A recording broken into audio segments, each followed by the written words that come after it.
Okay, third grade, you guys have been studying various communities in your area and talking about that with your communities books that you guys just recently put together.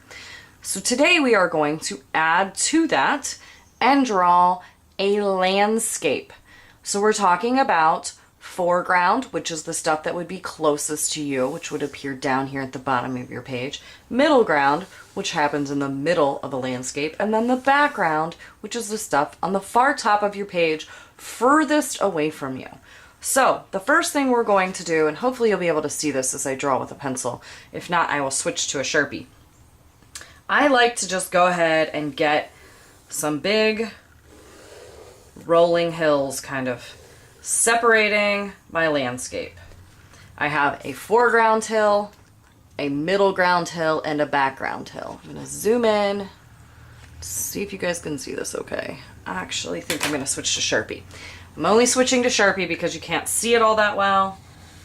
So I have a foreground hill, a middle ground hill, and a background hill. One thing I want you to notice here is that my middle ground hill, you don't see all of it.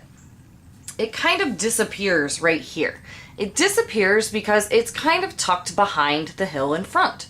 So this one would get all the stuff. We could see everything on this hill. We would only be seeing some of the things on this hill and then some of the stuff on the back hill. But as we move back in a picture, it appears to get smaller. The appearance of things being smaller is just because they are further away from you. So as we draw, and I am going to attempt to just draw with the Sharpie the first time, we're going to draw things that fit. Now, because I'm drawing with the Sharpie, I don't have the chance to erase. So I will show you my example in the classroom that I did all with pencil, and that will give you a better idea of where to erase lines. I usually like to start off with a few trees just to kind of set the stage so I don't forget where my smallest stuff is, where my medium stuff is, and where my largest stuff is. So I like to go ahead and get a tree drawn.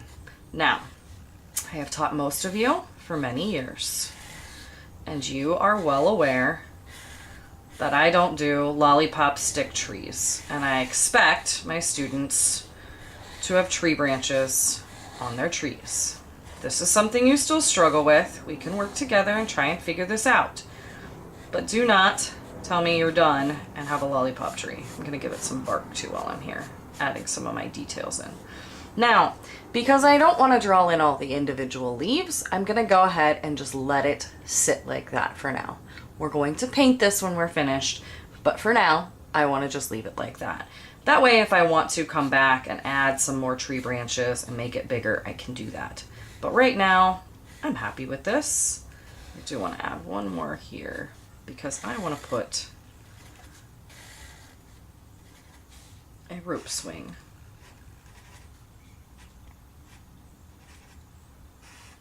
On my tree. Okay? So, that's my big foreground tree. Now I'm going to move over here to my middle ground tree, and it's going to sit like this.